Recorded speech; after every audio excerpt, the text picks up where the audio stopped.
Karna Parva consists of only one subparva from among 100 subparvas of the great Hindu epic of Mahabharata. It is a significant section that details the valor and tragic fate of Karna, one of the most complex characters in the epic. This chapter delves into his life, his struggles, and his ultimate sacrifice on the battlefield, making it a poignant and essential part of the Mahabharata. This parva starts with the birth of Karna. Karna, born to Kunti, was destined for greatness. His life was marked by valor and tragedy, culminating in his death at Kurukshetra by Arjuna's hand. Kunti, blessed by the sun god, bore Karna, who was raised in a humble household. Despite his royal lineage, Karna faced many challenges, yet his valor shone through. His journey from birth to death remains one of the most compelling tales in the Mahabharata. He was born to Kunti with the blessings of sun god, as per the boon of a Maharishi received by Kunti. Since Karna was born when Kunti was unmarried, she was very much afraid of losing her and her father's prestige, and thus placed Karna in a well-ventilated box and floated it in a river. The river currents carried the baby far away to the city of Champa on the Ganges, and Adiratha, the charioteer, and his wife Radha found the child and took him. They kept him as their eldest son and raised him with love and care. As the son of the Lord Surya, Karna was born with natural earrings and a natural coat of armor, as the signs of his immortality so that he would not be defeated by any mortal foe. From a young age, Karna displayed extraordinary skills and a warrior's spirit, setting him apart from his peers. Krishna and Arjuna once had a debate about who was more generous, Yudhisthira or Karna. To settle the argument, Krishna devised a test.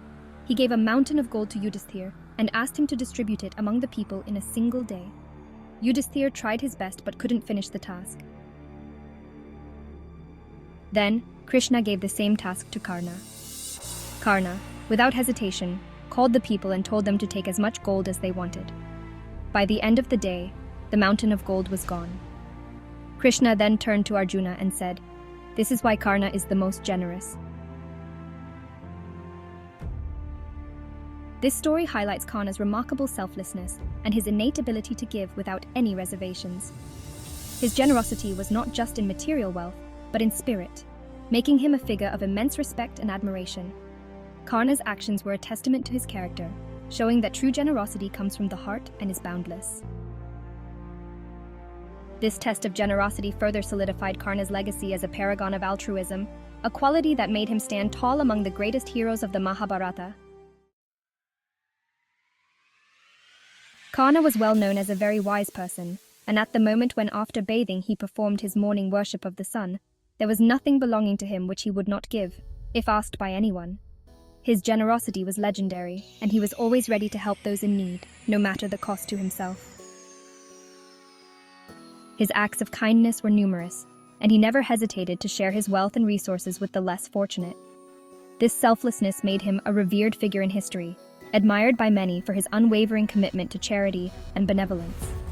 The impact of his actions was profound, as he uplifted countless lives and inspired others to follow in his footsteps. Thus, one day Indra, taking the form of a Brahmin, stood before him at that time and boldly demanded his earrings and a natural coat of armor. Karna, known for his unwavering generosity, gave it away to Indra without hesitation, and in return he received from Indra an invincible arrow. This arrow, a divine gift, could be used only once against any powerful foe. It was a symbol of his bravery and the sacrifices he made for his principles. Karna's act of giving away his armor and earrings was remembered as a testament to his noble character. Indra, moved by Karna's selflessness, blessed him with the powerful dart, ensuring his legacy would endure. When the great warrior Dronacharya was killed in the battle, Duryodhana made Karna the commander of the Kuru army. Karna's leadership was marked by his bravery and strategic prowess, making him a formidable force on the battlefield. His strategies and valor inspired his troops, and he led them with unwavering determination, showcasing his exceptional skills as a commander. The Karna Parva also describes the death of Dushasana at the hands of Bhima. Bhima, in order to fulfill the vow made by him in the court of Hastinapur, after Draupadi was offended before all, ripped open the breast of Dushasana on the battlefield and drank the blood from his heart. the Charioteer of Karna. When Karna was made the king of the Kuru army, the Madra king Salya refused to accept Karna as a superior warrior than him, and thus he demanded a much greater share for him in the great battle at Kurukshetra. Thus, Salya was satisfied to be the charioteer of Karna in the battle, and according to his promise to Yudhisthira, he always demoralized Karna by abusing him and praising the Pandavas. 15 days of battle was over with the death of the great Guru Dronacharya, and before dawn on the 16th, Duryodhana installed Karna as the commander of the Kuru host. On the 16th day of battle, Karna had arranged the Kurus in the form of a great bird, and Arjuna spread out the Pandavas to oppose them as a crescent. But though Karna sought Arjuna earnestly all that day throughout the length and breadth of the battlefield, he was not able to encounter Arjuna face to face. The next day, with the rising sun, the battle between the Pandavas and the Kauravas again broke out. Arjuna and Karna came face to face in the battlefield, and a fierce war took place between them. They fiercely challenged each other and joined in the fight. And it was even narrated that their two standards fell upon each other and closed in conflict. Then each of the two heroes, raining arrows upon the other, darkened the whole sky. They inflicted wound upon wound to each other, but as long as they were not dead, neither seemed to feel the pain. Then the arrows of Arjuna covered the chariot of Karna, like a flock of birds darkening the sky as they flew to roost. And to each one of those shots by Arjuna was deflected by an arrow of Karna. When Karna was young, he disguised himself as a Brahmin and went to get lessons of archery from the great Parasurama.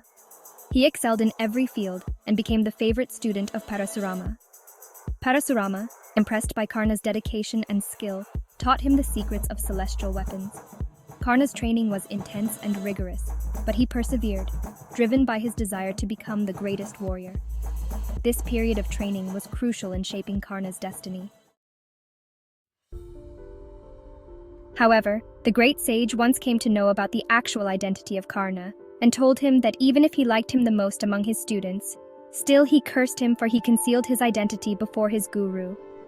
Thus, Parasurama cursed Karna that in a great battle the wheels of his chariot would get stuck in the earth and that would result in severe consequences. Thus, while fighting with Arjuna, the wheels of Karna's chariot went inside the earth. Despite his best efforts, Karna couldn't free the chariot. At that moment, Arjuna took aim and released his arrow, the Anjali Astra, striking Karna down. And with this, concludes the Karna Parva of Mahabharata.